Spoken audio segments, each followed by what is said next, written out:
وقال تعالى: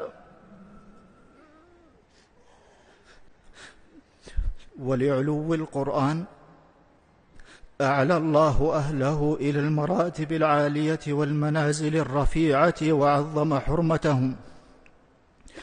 وكان النبي صلى الله عليه وسلم يحب القراء ويأتمنهم ويحزن لموتهم. وقال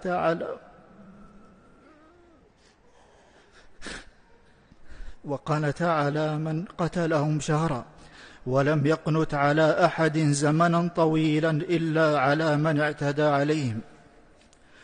وسار الخلفاء الراشدون على توقير أهل القرآن وإجلالهم ومعرفة قدرهم، فكان عمر رضي الله عنه يدنيهم منه ويقدمهم في مجلسه ويجعلهم أهل مشهورته. قال القرطبي رحمه الله: تظاهرت الروايات بأن الأئمة الأربعة جمعوا القرآن على عهد النبي صلى الله عليه وسلم لأجل سبقهم إلى الإسلام وإعظام الرسول صلى الله عليه وسلم لهم.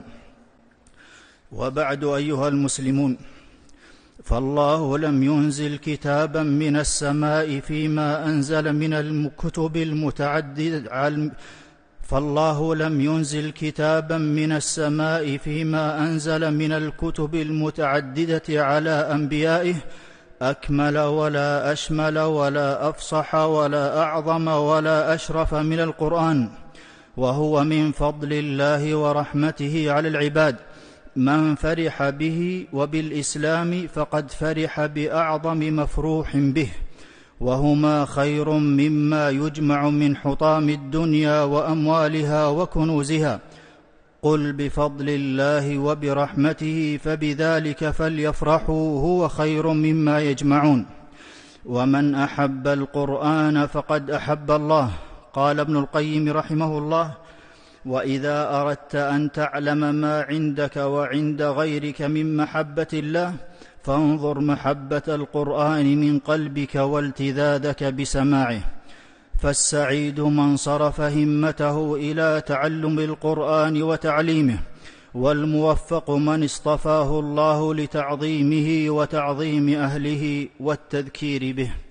أعوذ بالله من الشيطان الرجيم. وهذا ذكر مبارك أنزلناه أفأنتم له منكرون. بارك الله لي ولكم في القرآن العظيم، ونفعني الله وإياكم بما فيه من الآيات والذكر الحكيم. أقول قولي هذا وأستغفر الله لي ولكم ولجميع المسلمين من كل ذنب فاستغفروه إنه هو الغفور الرحيم.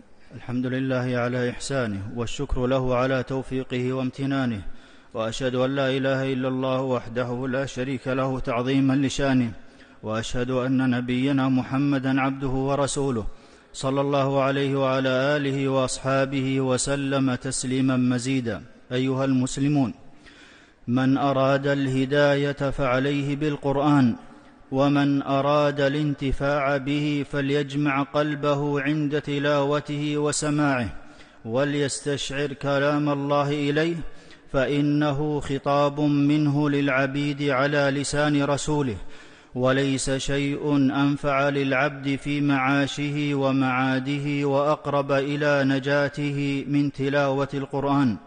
ومن تدبر القرآن طالبا منه الهدى تبين له طريق الحق.